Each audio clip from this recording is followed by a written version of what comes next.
Are we starting? Ready to go?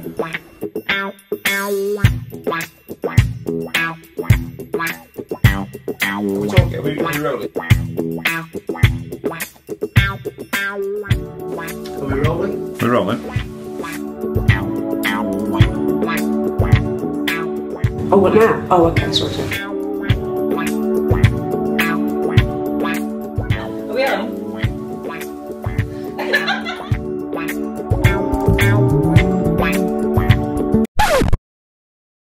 Before we start, maybe we should have a proper thing and see if we can think of anything to... Do we have to say the obvious nice stuff? You don't have to. I don't want to ruin his day, but also I don't want to lie. Let's roll. See how you go. Alright. Elliott Henshaw was born on the 13th of January 1975 in Wythenshawe Hospital, Manchester. He was big. He was 9 pounds and 5 ounces, almost 10 pounds. So big.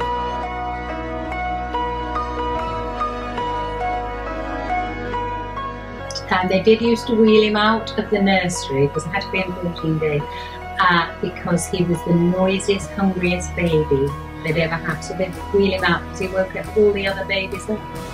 He loved it. Well, I went to see him and he was in this glass incubator. And when he got out of that, that's when the trouble started. Been trouble ever since. I tried to get him back in, but they wouldn't let me do it. Elliott grew up under the watchful eye of his older sister, Janine. She just looked at me and she was 4 and she said, "Why don't we put him right down the bottom of the garden? Then we wouldn't hear him, Mummy." I said, "Good idea, but it would be a bit mean." We had to wait 20 years before I finally did that. But no, they've always been very close. We've always said, whatever else you think of each other, you're there for one another no matter what. And they've always been there, which is lovely. They are very close. He didn't want Christmas to end, he didn't want holidays to end. If it didn't go his way, if he didn't win at tennis, if it, or anything, he'd literally throw himself about. He's tried to be serene, following my example, and so are. No comment. It's not worked. As well as a regular paper round, Elliott also worked on the deli counter at the local Safeway. Used to bring home stories about how people mispronounce words. Wafer thin ham instead of What was that? wafer thin ham. He used to work with a friend that went to become a policeman. This friend would say, not thank you, but fuck you, fuck you, fuck you.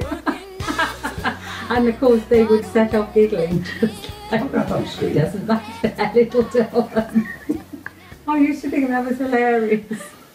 Elliott was quite the matchmaker and set up his school friend Kathy with his other friend Guy. And now they are married with 2 children. He did have a lot of hair and it was permed. I'm going to cut that because his mum did it. You wouldn't think your mother was a hairdresser or something with your disappearing hair. He did tell me he never liked his hair. He always had this massive hairspray, like in a massive tin, and you had a big hairdryer, so wherever you went, he might not even have a change of underwear, but he always had his hairdryer and his hairspray. Elliott went on to study music at the University of Salford, where he met musician Mike Brannell, who proved to be an invaluable friend to Elliott over the years. First of all, I'd like to set the record straight on a number of things. I hold my hands in the air. I came out with a 2-2, a degree. It was a second-class degree. Elliott came out with a 2-1. Well, did he? That's the question, because really, I got that 2-1. That was my 2-1. That is my degree. It might have his name on the front, but that is my degree. I did all his arranging. I did all his composing. Pretty much everything was down to me. I got that 2-1, and I take great pride and pleasure in saying that that is my degree. Elliott also befriended Matt Steele at university. We managed to interview Matt, however we found that a lot of the footage could not be used before the watershed, so we've used what material we could.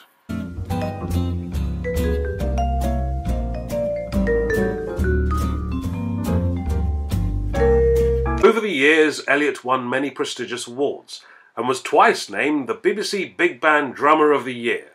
Mike Bramall recalls taking Elliott to one of these events. I was trying to be a good mate, thinking, right, I'm going to drive you down there.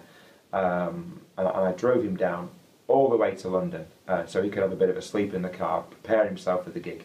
Elliott started to warm up with the band, and he played a couple of tunes through, and then he came over and I said, how's it going? And he remember saying, I can't play the drums.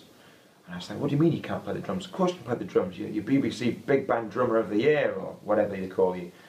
And talk about panic. I remember I couldn't eat my tea. I was so nervous about this, because this was going out live on the radio that evening. And of course we got to the evening gig, and I remember it absolutely blew everyone away. And it was probably one of my proudest moments to say, you know, this is my mate on stage here, playing the drums, doing what he does best. Whilst I was packing up, of course, he found Williscroft in the champagne reception, drinking champagne. Of course, I was still in the back, packing away the drums, getting all the drums loaded up, being a true roadie. In 2002, Elliott moved down to London with Simon Williscroft and his brother John, as well as fellow drummer Ali Van Rijn. They all lived together in a big house in Ealing in West London. We caught up with Simon and John to see exactly what Elliott was like to live with. We opened his door one day and about 1 million blue bottles flew out. That's a true story. Fact. Yeah. There's 3 witnesses. He'd gone away for a couple of days, and he used to take his little toast trays down to eat, and his mini cheddars and all that to eat while he was watching TV. And I think he just used to put them under his bed when he'd finished. And then he went on tour for a couple of weeks. And then there was just, rancid, so wasn't it? Rancid. It was rancid. I think apparently they started as maggots, so it must have been a bit of a maggot den first. Unfortunately, Ali was unavailable for interview, but he did send this short message.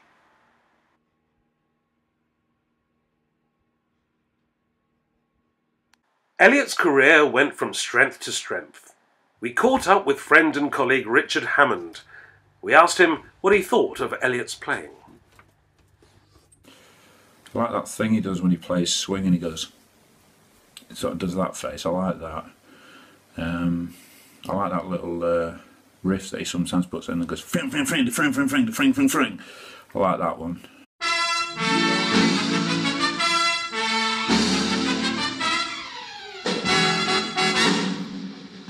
There's no business like show business. All Elliott's gigs are, of course, night programmes compared to the rest of us.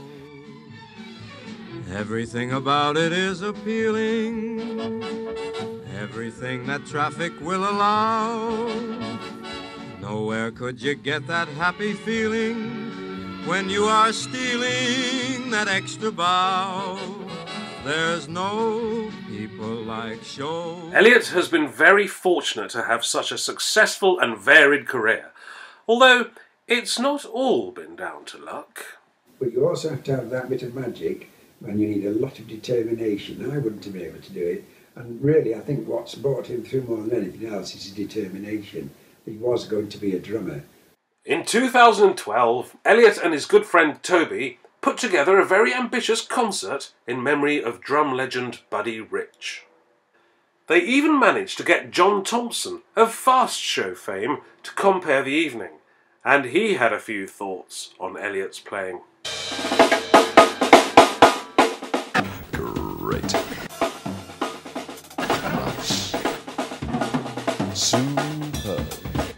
Groundbreaking. Contemporary.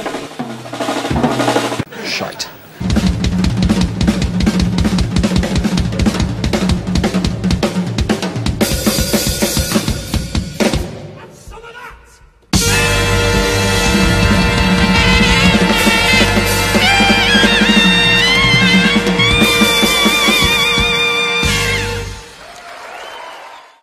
Elliott's best men have been working tirelessly behind the scenes and have managed to collect these short messages. Hi Elliott, it's a long time ago. 21 years I make it out to be. Can you believe that? No, I can't. But you were always the the cornerstone of that jazz band, you know. You held it all together with your playing, and your, you know, there were great times. I remember winning the Daily Telegraph Youth Jazz Competition, and you've gone on and you've certainly done a lot since then, and you've gone on to bigger and better things, of course. And now you're getting married, and I'm really pleased for you both, and I wish you all the very best for the future. All the best for the future. Bye. Hi Elliott, I'm genuinely sorry I can't be with you tonight. I'd like to wish you and Lara a great time, great life together. And as it's a special day, I want you to, and it's out of character for you, I want you to promise me you will have a drink today, of all days. Even if it's just a small dry sherry before dinner. I would have loved to have been there for the crack, but I'm recording, sorry about that. I'll see you on Saturday in Minehead, and have a great time. Lovely Minehead. How you doing? It's Elliott Hinshaw here, John to the Stars. How the fuck are you doing? I got some bad news for the ladies out there. It's kind of bad news. Well, here it is. I'll just kind of lay it on you right now. I'm off the fucking market, okay? I'm getting married. I'm marrying this great girl. She's funny, she's great looking, she's sexy, and she thinks I'm great. She's the love of my life, Lara. We're gonna have a great marriage. I see this thing going, crimey, at least, I could see this thing going at least 11 months. Maybe longer if things work out pretty good. Anyway, hope to see you later on. Thanks so much for taking a listen, and tell Steve Marsh to go fuck himself! What's up, Elliott Henshaw? Just wanted to wish you and your beautiful bride, Lara, a beautiful, happy wedding and a beautiful, happy rest of your lives together. Congratulations, man. I hope you have a very awesome, musical, brilliant wedding with all of your friends over there. I'm sorry I can't be there. Peace out.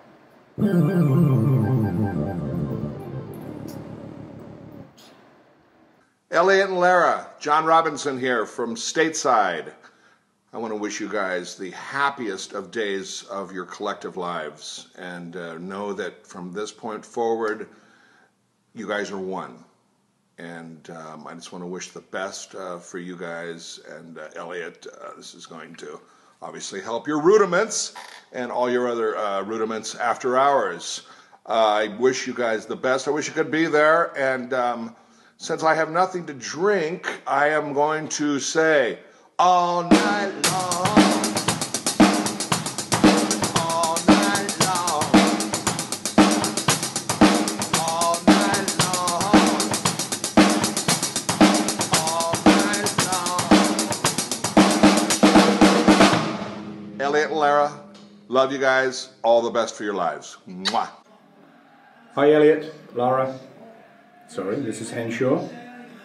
Hope you have a truly wonderful day today. And I wish you health, long life, a lot of happiness. And as one old married drummer to a newly married drummer, just remember, the rhythm method is a totally different thing now. Have a great time. Elliott, it's Dave. How you doing?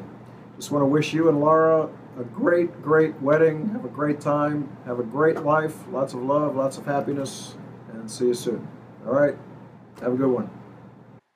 Meanwhile, back on the streets of London, we caught up with musical director Richard Beadle, as well as respected musicians Annabel Williams and James Oscroft. We asked them, and Elliott's other friends, to describe that inimitable laugh. Like a girl's. Like a big girl's. I think it's inspirational. Ridiculous. It's possibly the most ridiculous Embarrassing. sound a human could make. Stupid fucking laugh. It's just embarrassing, especially in restaurants. It's quite unique, isn't it? It's got a lot of attack on it. I've noticed it's sort of ha. It doesn't really do much after that. It's got that initial burst that can, you know, take a child's face off at 500 yards. Yeah, like someone's about to get their head blown up. Yes. Never go to the cinema and see a comedy with him. Ever. Terrible. Him and his sister. I can't do an impression of Elliott's laugh. I don't think anyone can.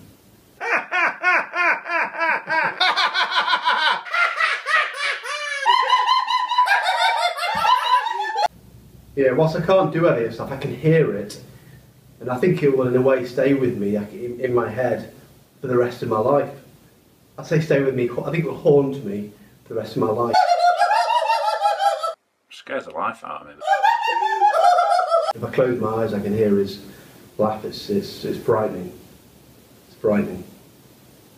There's something else in Elliott's life that keeps that big smile on his face.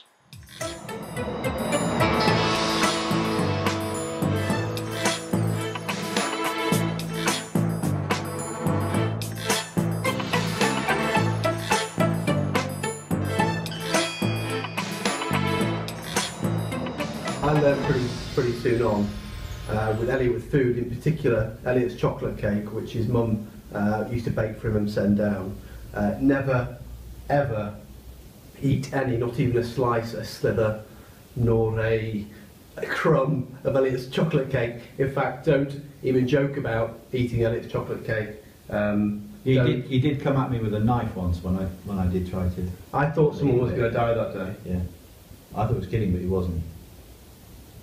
He wasn't kidding. Wasn't kidding. A chocolate cake. Chocolate cake. A chocolate cake. Beans and toast. Beans on toast. Beans in a bowl because it makes the toast soggy. You can't put the beans on the toast. Never have your beans on your toast, on the side. And have you seen the way he spreads the butter on the toast? It's like, I mean, I'd cook cheese thinner than that. I don't understand why can't he drink a pint? Can't drink beer because the bubbles hurt his tongue. Is that honestly? He denies now, but he definitely said it. And he definitely meant it. He always has like vodka and orange or Malibu and pineapple. Yeah, or something ridiculous. Drinking rum and Coca-Cola, go down Point Kumana, both mother and daughter, working for the Yankee dollar. Alcoholic. Too much. We now come to the serious matter of Elliott's love life. What love life?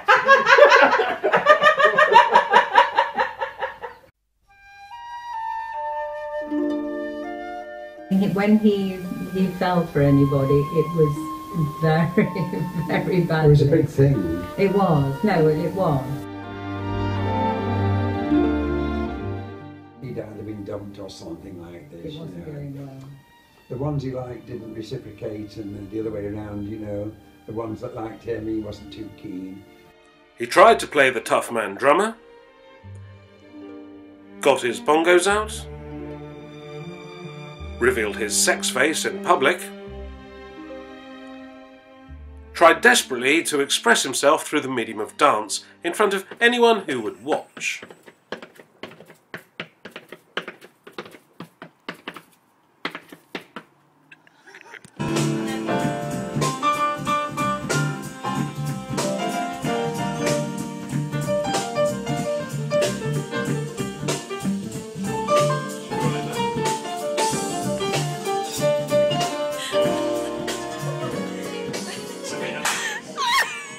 She was obviously not that keen.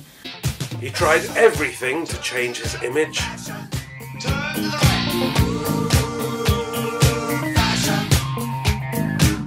We are the Goon Squad and we're coming to town. Beep, beep. And when flashing his body still got him nowhere, he decided to experiment. Oh no, we can't talk about that. I've always found him a very gentle lovemaker. But always generous. Very generous. Very generous. And enormous. Go that far. Adequate. Average. Sufficient. Do me wrong, but do me right. Tell me lies. His friends stepped in and had a word with him. He revamped his wardrobe, but still didn't have a clue. It drove him to joyriding, gambling, drinking, smoking, anything to entice a woman home to bed. The online dating started. He was always checking his phone for messages to see if anyone had replied. But it was all too exhausting. He'd always found it exhausting. He just didn't have the energy for it anymore. Go away, then damn you. Go on and do as you please. But deep down, Elliott knew that Mrs. Wright must be just around the corner. And she was. We caught up with the matchmaker herself, Emily O'Neill, to find out exactly what happened. Bizarrely, I met Lara in a marching band, one of those drum corps things, and she was one of the cool kids. She played trumpet. I was one of the nerds. I played drums, and all drummers are nerds, as we know. Ah, yes, that fateful night that Lara and Elliott met. Well, it was actually at a Halloween party of mine. Lara coughed quite a lot, so that may or may not have affected her judgment that night. She did fancy Elliott, so I'm sure it was just a coincidence. But then I had to get them to actually talk. So, yeah, got them shoved together to do yakety yak. Seemed to go well. But Lara and I did decide, in our infinite wisdom, that the way to kind of ensnare Elliott was the softly, catchy monkey approach. And, well, he did drop her home that night, so she definitely caught something, monkey or otherwise. Not only was she beautiful and a clever little banker, she was also wonderfully domesticated. Elliott had won first prize. I'd say Elliott's love life can best be described as having been kick-started by Lara. Nothing scared her off. It was pure animal magnetism. He whined, dined, and pampered her. Seemed to go in the warmth of the sun. Took her on the best holidays. When I give my heart. So they moved in together. Or I'll never give my. She thought the world of him, and he of her. But she wondered what to do about that hair. She wondered if a hat might be the answer. It was!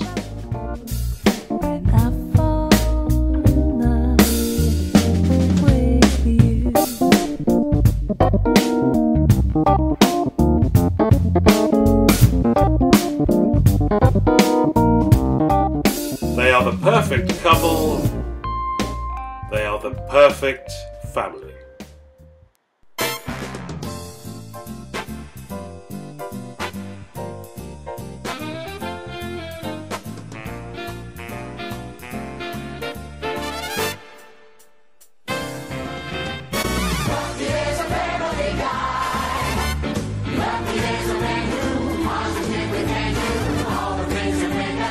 Laugh and cry.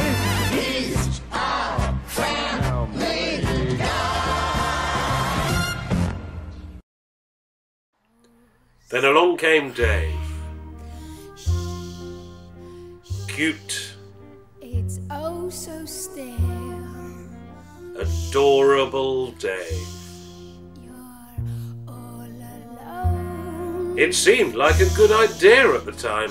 And so peaceful until you fall in love. Simple, the sky up above. Simple is caving in. Wow! You never been so nuts about a guy you wanna love. You wanna cry, you cross your heart and hope to die. We found this interview on the internet, where Elliott is talking about proposing to Lara.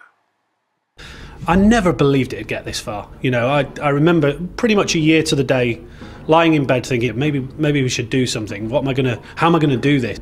I said, look, if I can get this together, would you be up for it? And she said, yeah, I like that idea. We'll make that happen. That I can't commit a year in advance.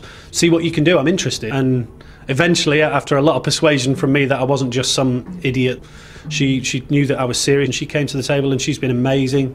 And everyone, as soon as we had Dave on board, people started coming to the table, and it still blows me away. It's not sunk in yet, really, that this has happened. You know, it's amazing. It's a great feeling.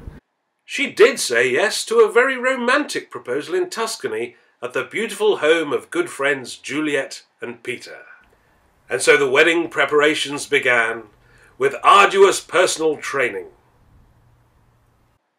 Everywhere you go, people have good things to say about Elliott. He's lovely. And he always sends me, every now and then he'll send me a CD of something that he thinks I like, and he'll just put, Mum, for your car. And he is he's brilliant. So we thank him for all his music. It's lovely. Deep down, you know, we've said all these things, but he's pretty much rubbish, to tell you the truth. No. All joking aside, he's a great guy. Absolute nutter. He's a good friend, he makes me laugh more than anyone I know, and he can always cheer me up if I need it. A ridiculously stupid story. Things we love. About Elliott. Ooh. He's got enormous warmth, and he's enormously generous, and he's got an enormous personality. He's a beautiful bastard. Anything to add? You pretty much summed it all up. Yeah. He's a beautiful bastard. He's funny. Very funny. His jokes are very good, / inappropriate, / wildly inappropriate. Honestly, very warm, very loving, very loyal, very kind. He's quite nice, isn't he? And he's paying for all this today. Yeah, free bar. Thanks, Welly. To a great son, have a lovely, lovely wedding, and we're so glad you found Laura. Who is it? Cheers, Elliott. Cheers, Elliott. Love you, mate. Good luck.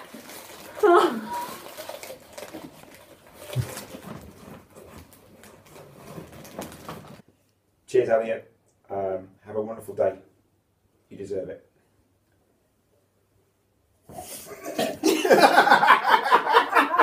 Sorry. I'm so sorry. Cheers, Elliott and Laura. Congratulations. Have a beautiful life together.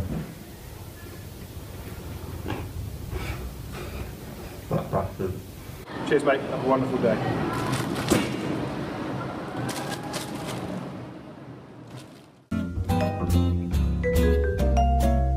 Love you both. You're fantastic. Have a great day. So cheers. Cheers, Elliott and Laura, on your amazing wedding day. We love you. Massive congratulations. Cheers. Bye. A toast to the gorgeous couple. Cheers, babies. Congratulations! We even managed to get this short message from Simon Niblock. Is easy to achieve. Have a great night, mate. You'll have a great life together with Laura. You're going to have a great time. Just have a drink on me. You can play the game and you can act out the part, though you know it wasn't written for you. Elliott's love life, it started quite well when I first met him, and then it sort of tailed off.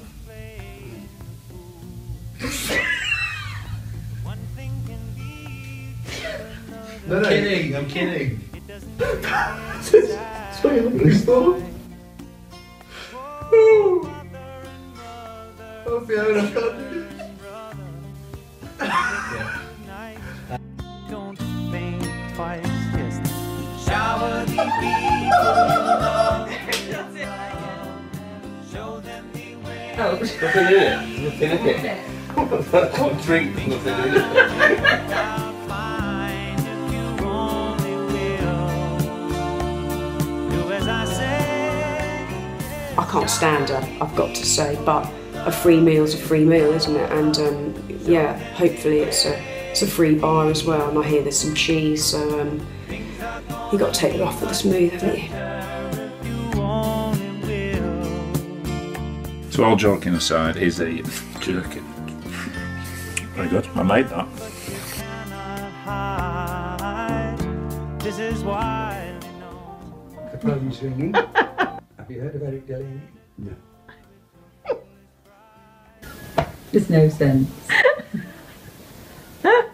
Well, just follow me, darling. Okay, okay. I'm not allowed these actually. No. The dietitian said that on my birthday I can have profiteroles and things like that.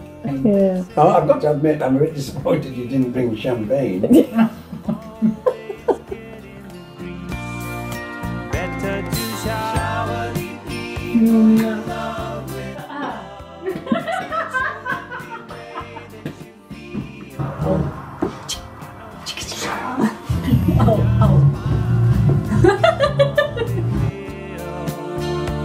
what I'd like to do to you. I like carrots. Nice, like. Show them the way you feel.